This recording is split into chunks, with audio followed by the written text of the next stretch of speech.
அனைவருக்கும் வணக்கம். ஸ்ரீ விநாயகா போற்றி, குருவே சரணம். இந்த வீடியோ பதிவில் நம்ம என்ன பார்க்க போறோம்னா, தாராபலனை பத்தி நம்ம பார்க்க போறோம். சரிங்களா? ஸோ தாராபலன் அப்படின்றது வந்து பார்த்தீங்கன்னா, தாரை அப்படின்னாலே நட்சத்திரம் அப்படிங்கிறது அர்த்தம். சரிங்களா? தாரை அப்படின்னா நட்சத்திரம் அப்படிங்கிறது அர்த்தம். ஸோ இந்த நட்சத்திரங்களை அடிப்படையாக தான் வந்துட்டு இந்த தாராபலன் அமையும். சரிங்களா? நீங்க நிறைய பேர் சொல்லி கேள்விப்பட்டிருப்பீங்க.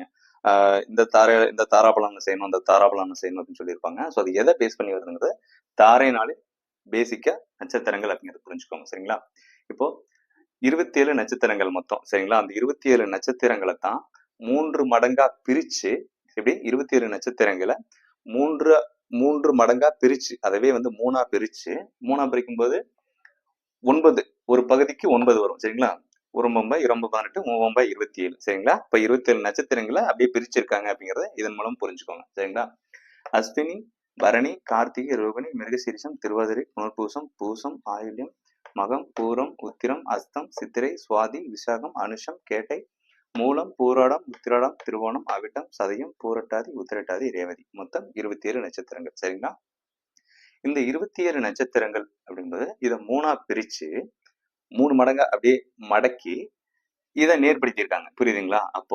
இப்போ தாராபலன் பாக்குறப்ப உங்களுக்கு தெரிஞ்சிருக்கும், சில வீடியோக்கள்ல பார்த்திருப்பீங்க. 1, 10, 19. ஸோ உங்களுக்கு வந்துட்டு உங்களுடைய ஜென்ம நட்சத்திரம் அப்படின்னு சொல்லுவாங்க. அப்போ 1 அப்படின்னா இந்த அஸ்வினி 1ல இருக்கா, இந்த அஸ்வினி 1ல இருக்கா. 10 அப்படிங்கும்போது நல்லா கவனம் பண்ணி நல்லா பாருங்க. 1, 2, 3, 4, 5, 6, 7, 8, 9, 10. மறுபடியும் இதுக்கு நேர் வந்துச்சா? ஓகே, அடுத்து 19 சொல்லுவாங்க. சரிங்களா? 10, 11, 12, 13, 14, 15, 16, 17, 18, 19 வந்துச்சா? அப்போ இந்த நேர் வந்துச்சா? அப்ப இந்த நேர் அப்படிங்கும்போது இது 1, இது 10, இது 19. ஓகேவா? அப்போ இந்த 3 நட்சத்திரங்களையுமே வந்து பாத்தீங்கன்னா கேதுவுடைய நட்சத்திரம். ஸோ இந்த நேர்ல நம்ம படிக்கிறோம் இல்லையா? இந்த நேர்ல, அதாவது இது ஒரு ஆர்டர் வைஸ். சரியா? இது ஒரு ஆர்டர் வைஸ். இந்த ஆர்டர் வைஸ் ஒன்று இருக்கு. இப்படி நேர் கொண்டு நம்ம படிக்கணும். அஸ்வினி, மகம், மூலம் அப்படிங்கிறது கேதுவுடைய நட்சத்திரம். சரிங்களா?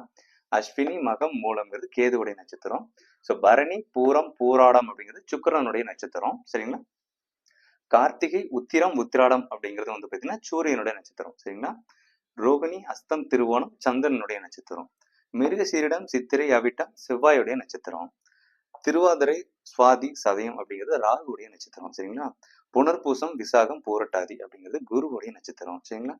பூசம், அனுசம், உத்திரட்டாதி சனியுடைய நட்சத்திரம். ஆயில்யம், கேட்டை, ரேவதி புதனுடைய நட்சத்திரம். புரியுதுங்களா? இப்போ அதை அப்படியே மடக்கி தான் கொடுத்துருக்காங்க. இது வந்து இப்படி நேரம் ஃபர்ஸ்ட் படிக்கணும். இதுல இருந்து இப்படி படிச்சு இப்படி வரணும். அப்ப 27 நட்சத்திரங்கள் கம்ப்ளீட். அதை அப்படியே மடக்கி போடும் போது அஸ்வினி, மகம், மூலம் அப்படிங்கிறது கேது அப்படின்னு பிரிச்சிருக்காங்க. சரியா? அந்த கிரகங்களுடைய அடிப்படையிலையும் வரிசை இருக்கு. சரிங்களா? ஃபர்ஸ்ட் வந்து பாத்தீங்கன்னா கேது, அடுத்து சுக்கிரன், அடுத்து சூரியன், அடுத்து சந்திரன், சரிங்களா? அடுத்து செவ்வாய், அடுத்து ராகு, அடுத்து குரு, அடுத்து சனி, அடுத்து ரேவதி.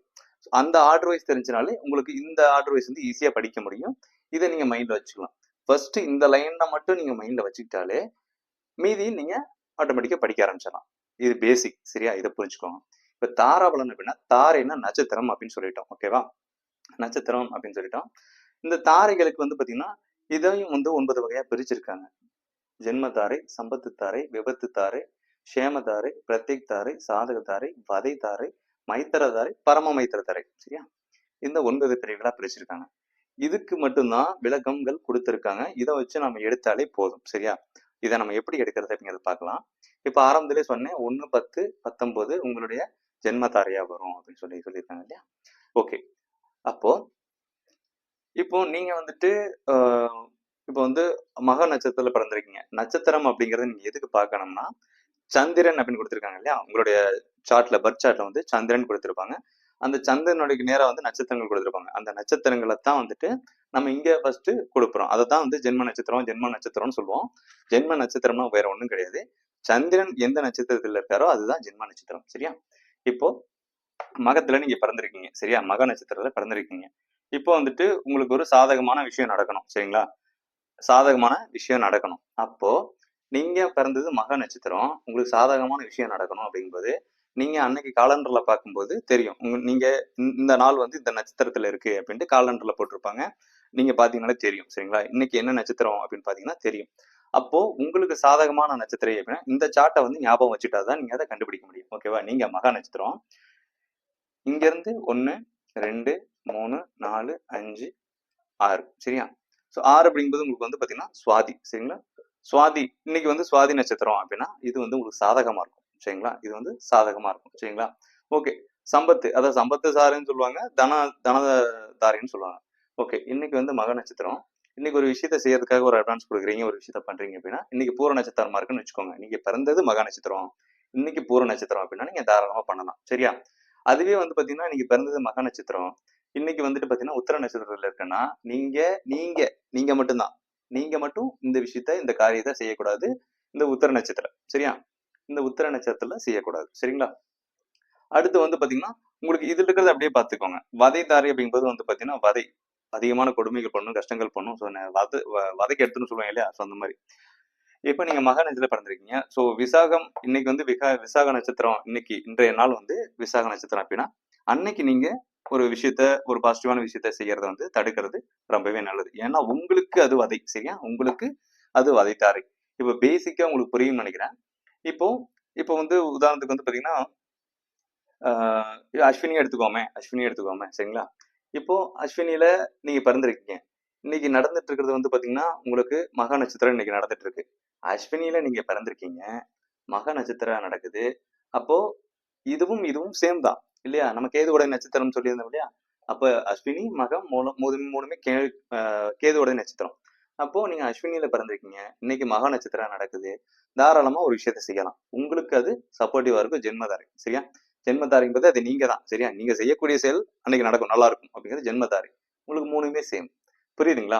இப்போ நீங்க எந்த நட்சத்திரத்துல பிறந்தீங்களோ அந்த நட்சத்திரத்துல இருந்து உங்களுக்கு சாதகமானது. இப்ப வந்து பாத்தீங்கன்னா சேமதாரைன்றது வந்து பாத்தீங்கன்னா நல்லது அப்படின்னு, சேமம் நல்லா இருக்குங்களா அப்படின்னு சொன்னா இப்போ சேமதாரை அஸ்தம் அப்படிங்கிற சேமம்னு வச்சுக்கோங்க சரியா. நீங்க அஸ்த நட்சத்திரத்துல பிறந்திருக்கீங்க, அஸ்தம் சரியா. இப்போ உங்களுக்கு ஒரு நல்ல விஷயம் நடக்கணும் அப்படின்னு வச்சுக்கோங்க. இப்ப நல்ல விஷயம் பிரத்யேக் தாரை சரியா. அடுத்து சுவாதி சரியா, இது வந்து சாதக தாரை. இந்த அஸ்தத்துல இருந்துட்டு இன்னைக்கு வந்து சுவாதினா நீங்க பண்ணலாம். இன்னைக்கு வந்து சுவாதி நட்சத்திரம் இந்த இன்றைய நாள் அப்படின்னா நீங்க பண்ணலாம். அப்படி இல்லை இன்னைக்கு வந்து பாத்தீங்கன்னா உங்களுக்கு சித்திரை நட்சத்திரம் இன்னைக்கு நாள் அப்படின்னா நீங்க அந்த விஷயத்த பண்ண தேவையில்லை. எந்த ஒரு விஷயமாவும் எடுத்துக்கோங்க சரிங்களா. ஓகே. நீங்க அஸ்த நட்சத்திரத்துல பிறந்திருக்கீங்க, இன்னைக்கு வந்து விசாக நட்சத்திரம் போயிட்டு இருக்கு. இன்னைக்கு இன்றைய நாள் வந்து விசாக நட்சத்திரம் அப்படின்னு வச்சுக்கோங்க. நீங்க அந்த காரியத்தை பண்ணக்கூடாது. புரியுதுங்களா. ஓகே. நீங்க அஸ்த நட்சத்திரத்துல பிறந்திருக்கீங்க, இன்னைக்கு வந்து பாத்தீங்கன்னா மைத்திரதாரை அஸ்தம். ஸோ இன்றைய நாள் வந்து பாத்தீங்கன்னா அனுச நட்சத்திரம்னு வச்சுக்கோங்க. ஸோ அனுச நட்சத்திரம் அப்படிங்கும்போது இன்றைய நாள்ல நீங்க ஒரு விஷயத்த செய்றீங்க அப்படின்னா உங்களுக்கு மைத்திரதாரை உங்களுக்கு சிறப்பா இருக்கும். ஸோ இன்னைக்கு நாள் வந்து பாத்தீங்கன்னா கேட்டை நட்சத்திரம் அப்படின்னா நீங்க அஸ்த நட்சத்திரத்துல பிறந்திருக்கீங்க, இன்றைய நாள் வந்து கேட்டை நட்சத்திரமா இருக்கு, பரம மைத்திரதாரை ரொம்பவே நல்லா இருக்கும், சிறப்பா இருக்கும். ஸோ தாராபலம் இதை பேஸ் பண்ணி தான் எடுக்கணும். நீங்க எந்த நட்சத்திரத்துல பிறந்திருக்கீங்க, அந்த நட்சத்திரம் இன்னைக்கு என்ன நாள் அப்படிங்கிறத பேஸ் பண்ணி அந்த நாளுக்குடைய விளக்கங்கள், அதாவது தாரையோட பெயர்கள் இருக்கு இல்லையா. அதாவது ஜென்ம தாரைன்னா உங்களுக்கு நீங்க தான் அப்படின்னு வச்சுக்கோங்க. சம்பத்து தாரைங்கிறத சம்பவங்கள், சம்பவம் தனம் சொல்லலாம் சரிங்களா. விபத்து தாரைங்கிறது ஆக்சிடென்ட் சரியா. சேம தாரைன்றது உங்களுக்கு சேமம்னா சிறப்பு அப்படின்னு அர்த்தம். பிரத்திக் தாரை அப்படிங்கிறது வந்து பாத்தீங்கன்னா உங்களுக்கு ஒரு தீங்கு விளைவிக்கக்கூடிய ஒரு தாரை அப்படின்னு வச்சுக்கோங்க சரிங்களா. சாதக தாரை, சாதகம் அப்படின்னாலே உங்களுக்கு புரியும், உங்களுக்கான நல்ல விஷயங்கள் உங்களுக்கு சப்போர்ட்டிவா வரும். வதை தாரை, வதைனா உங்களுக்கு போட்டு கொண்டு எடுத்துறது, உங்களுக்கு அந்த காரியங்கள் சிறப்பு இல்லாம உங்களுக்கு எதிர்வினையா செயல்படுறது வதை தாரை. மைத்திரதாரை அப்படிங்கிறது நல்லா இருக்கும், சிறப்பா இருக்கும் அப்படின்னு.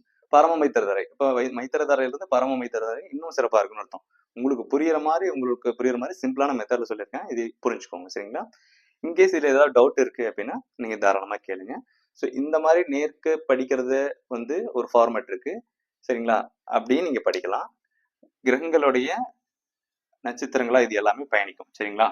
இப்ப வந்து பாத்தீங்கன்னா அஸ்வினி மகம் மூலங்கிறது கேதுவுடைய நட்சத்திரம், பரணி பூரம் பூராடங்கிறது சுக்கரனுடைய நட்சத்திரம் அப்படிங்கிறது இந்த ஒரு ஃபார்மட்லயே வரும். இந்த ஒரு ஃபார்மட்லயும் நம்ம படிச்சு தெரிஞ்சுக்கணும் சரியா. ஓகே. இந்த சார்ட்டை வந்து டிஃபால்ட்டா நீங்க ஞாபகம் வச்சீங்கன்னா நல்லா பாத்துக்கோங்க. நீங்க எந்த நட்சத்திரத்துல பிறந்தீங்களோ அந்த நட்சத்திரத்துல இருந்து எண்ணி வாங்க. நீங்க எந்த நட்சத்திரத்துல பிறந்தீங்களோ இன்னைக்கு ஒரு நாள் அப்படின்னு வச்சுக்கோங்க. இன்னைக்கு வந்து உத்தரம்னு வச்சுக்கோங்க. இன்னைக்கு உத்தர நட்சத்திரம்னு வச்சுக்கோங்க. நீங்க பிறந்தது மிருகசீரிடம்னு வச்சுக்கோங்க. அப்படியே எண்ணி வாங்க. மிருகசீரிடம் 1, அடுத்து திருவாதிரை 2, புனர்பூசம் 3, பூசம் 4, ஆயில்யம் 5 சரியா. மகம் 6, பூரம் 7, உத்திரம் 8. உத்திரம் விபத்து தாரை. புரியுதா. அப்போ நீங்க இன்னைக்கு ஏதாவது பயணம் செஞ்சீங்க அப்படின்னா ரொம்ப கவனமா இருக்கணும் அப்படிங்கிறது இதை வந்து விலைக்கு சுட்டி காட்டுது. புரியுதுங்களா? இப்படிதான் நம்ம வந்து எடுக்கணும். அதே போலதான் இப்ப நீங்க இப்ப வந்து சித்திரையில பிறந்திருக்கீங்கன்னு வச்சுக்கோங்களேன், பிரத்திக் தாரில பிறந்திருக்கீங்க. உங்களுக்கு அது வந்து என்ன இன்னைக்கு என்ன நட்சத்திரம் அப்படிங்கிற பார்த்துட்டு அந்த செயலை செய்யறதுக்கு இந்த மாதிரி கவுண்ட் பண்ணி வாங்க. இன்னைக்கு கவுண்ட் பண்ணி வரும்போது அந்த நட்சத்திரம் இருந்துச்சுன்னா நீங்க பண்ணலாம். அந்த நட்சத்திரம் எங்க முடியுதுன்னு பாருங்க. ஒருவேளை விபத்துல முடிச்சுன்னா உங்களுக்கு சிரமம், பிரத்யேகில முடிஞ்சாலும் உங்களுக்கு சிரமம். சரியா? இது உங்களுக்கு ஜென்மதாரை. சித்திரைக்கும் போது ஜென்மதாரை உங்களுக்கு அது சேமா வந்துடும். ஜென்மதாரில சேமா வந்துடும். ஒருவேளை வந்து வதைதாரையா மாட்டுச்சு அப்படின்னா உங்களுக்கு வந்து அன்னைக்கு நாட்கள் சிறப்பாக இருக்காது அப்படிங்கிறது. இதன் அடிப்படையில் வந்துட்டு நம்ம எடுக்க முடியும் அப்படிங்கிறத நான் சொல்லியிருக்கேன். சிம்பிளா சொல்லியிருக்கேன். இதுல டீட்டெயில்டா போறோம்னா ரொம்ப பெரிய விளக்கமா போகும். சிம்பிளா சொல்லியிருக்கேன். இன்கேஸ் ஏதாவது டவுட் இருந்துச்சுன்னா கண்டிப்பா கமெண்ட் பண்ணுங்க. கண்டிப்பா நான் உங்களுக்கு ரிப்ளை பண்றேன். ஓகேங்களா? ஓகே. மறுபடியும் வந்துட்டு வேற ஒரு வீடியோல சந்திப்போம். தேங்க்யூ.